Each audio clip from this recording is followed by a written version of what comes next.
Well, what's going on, YouTubers? It's the Natural Born Thriller, and welcome everyone to Impact Wrestling Review, the show from February 8th, 2019. You have Don Callis and Josh Matthews as your commentators, and they're in Mexico City, Mexico. Alright, before I start, going crazy with my voice here, because it's already acting up, let's get right to it.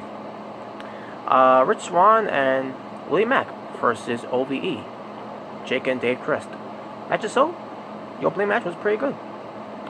The winner of the match, of course, was Rich Swann and Willie Mack, because screw having the OVE win matches, right?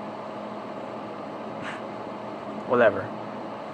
But yeah, still a good match though. I still enjoyed the match for us, but I'm just tired of seeing OVE losing. Next we get to Kiera Hogan, being accompanied by Jordan Grace, as Kiera Hogan goes up against Dark Alley, who's being accompanied by Su Yung. Match itself was decent, not else to say other than I thought it was decent. Kiera Hogan, obviously, she was on fire in this match. And then Dark Alley, acting all dark, still not doing a good job at it. The finish of the match. So basically, Su Yung had her bloody glove so that Dark Alley can use it. Jordan Grace ends up seeing that. She goes after Su Yung. Jordan Grace goes after Su Yung. So Su Yung was out of the corner where she was they're rooting for Dark Alley. Dark Alley goes to the bloody glove. She didn't get the music because all of a sudden she's like, Where's Su Yung? Where's Su Yung? Su Yung, where are you? She's only looking this way and that way, and also in front of her too. Not looking like, oh, where are you? Looking around. Where are you, Su Yung? Dumb. So what happened with that win? Because she got distracted for that. That's how you give Kiera Hogan a win. For getting distracted. For Alley's stupidity, or Dark Alley. So she basically Kiera Hogan gets the swinging neckbreaker move, which is the move that she calls Face the Music, and she does it in the bridge way to pin her and gets a 3 count in the win. So there you go. So I guess a win is a win either way, right? At this point, it doesn't matter because I know for a fact that Kiera Hogan's not going anywhere in Impact Wrestling anyways. So this win doesn't really mean anything, especially with a distractive win.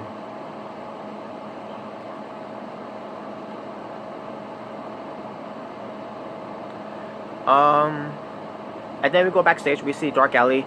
She feels the presence of Rosemary. And that's gonna be the thing now.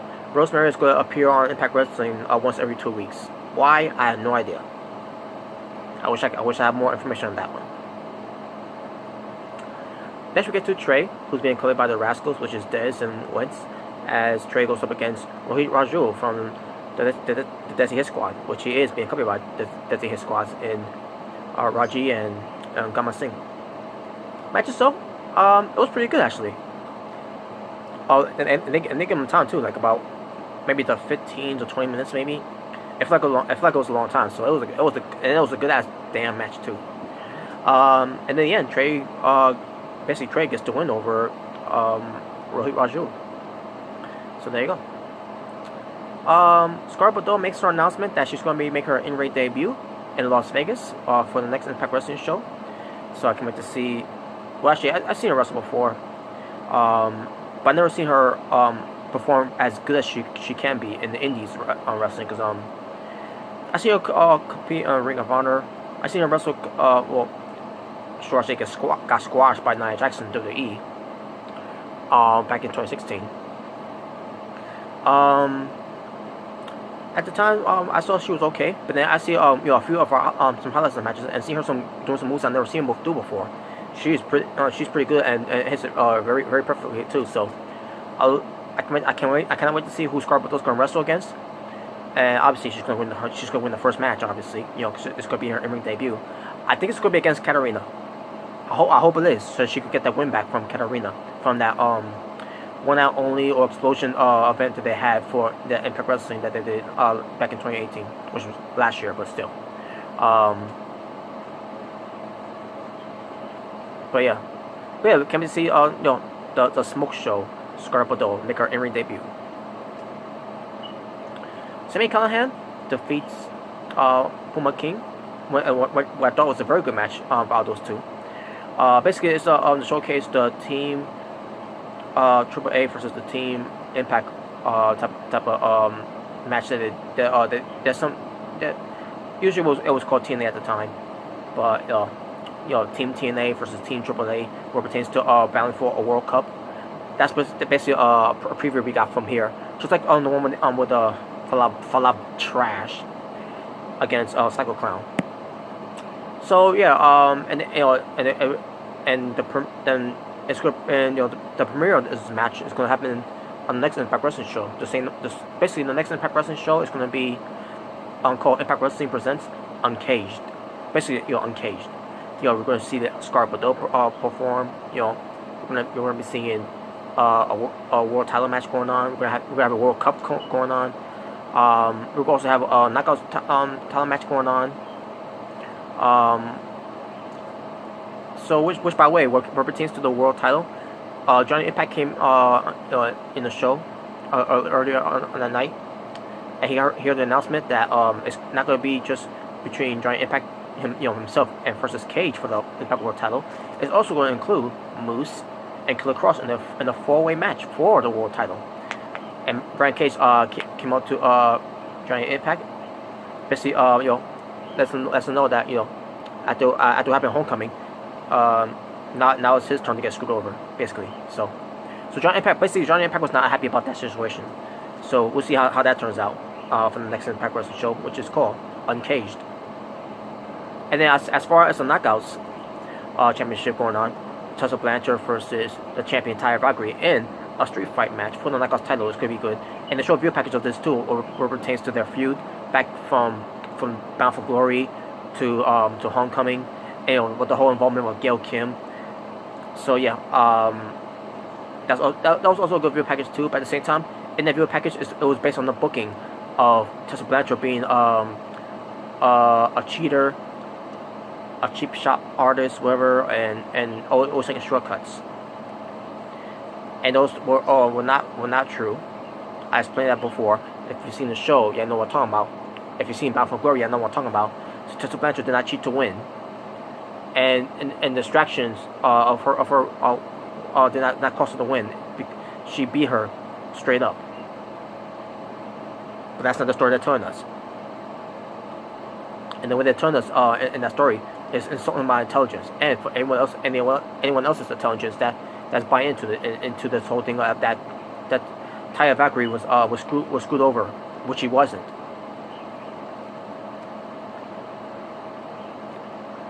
But the match itself between Sami Callihan and Puma King was good, and like I said, Sami Callihan won.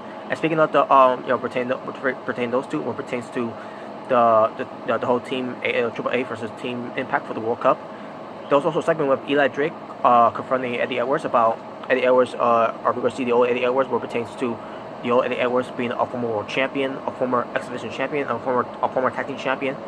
Because Eddie Edwards still looking like a crazy guy, still wearing the street clothes and all that, and he's got his candlestick, Kenny, and basically Eli Drake wants the real Eddie Edwards to come out, so that the real Eddie Edwards can help Team Impact Wrestling to defeat Team Triple A to win this World Cup. So that's the story they're doing that too. And why Eli Drake is doing that with Eddie Edwards? Why does he care about the World Cup for Impact Wrestling? I have no idea. He should be worried about being in line for the world title, but that's not what they want him to do, which is unfortunate. But whatever. Okay.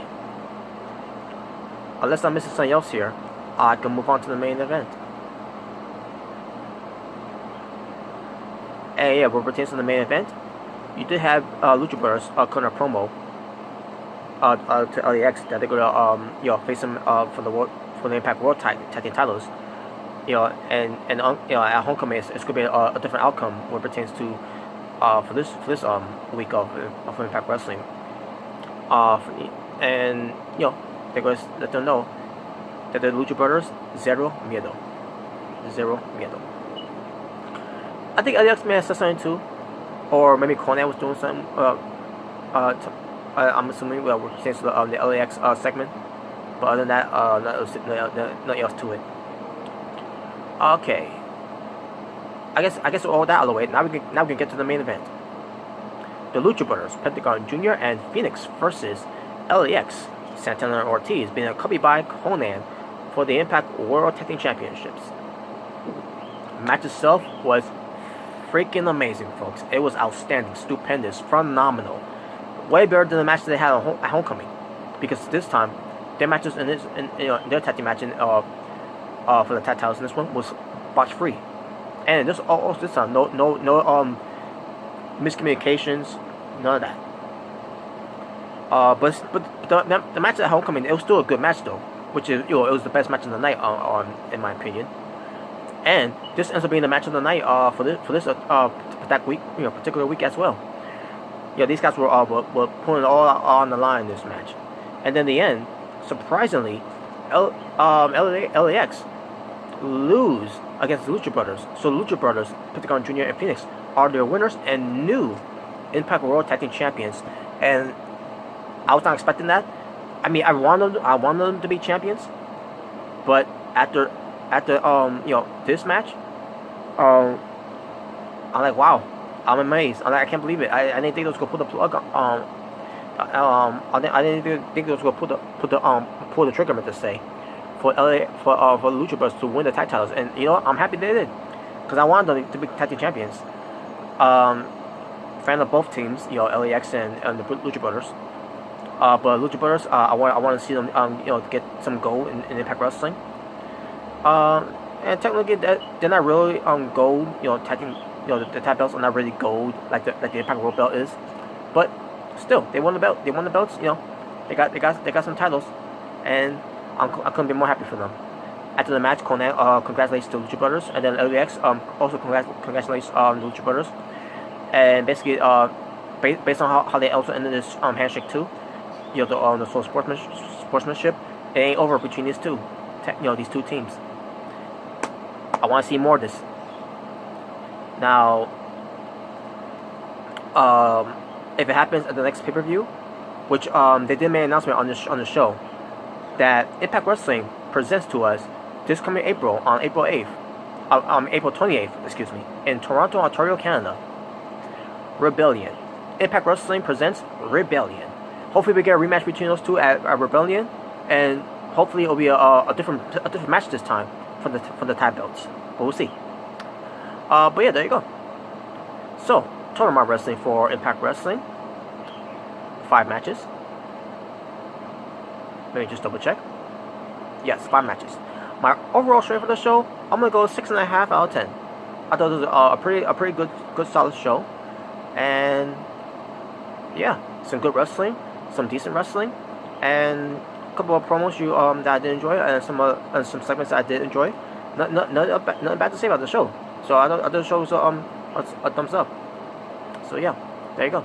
And I cannot wait to see Impact Wrestling presenting Uncaged, where it pertains to Tyler Valkyrie versus Tessa Blanchard for the Knockouts Championship in a street fight. Joining Impact defends his Impact World Championship against Brian Cage, Moose, and Killer Kross in a 4-way match. And also, where it pertains to Team Impact battles Team AAA for the World Cup, and so much more on the show. So there you go. With that being said, folks, thank you all for watching. And by the way, I will do a preview for Impact Wrestling Uncaged. So, with that being said, again, thank you for watching. It's the Natural Born Thriller, saying peace on the streets.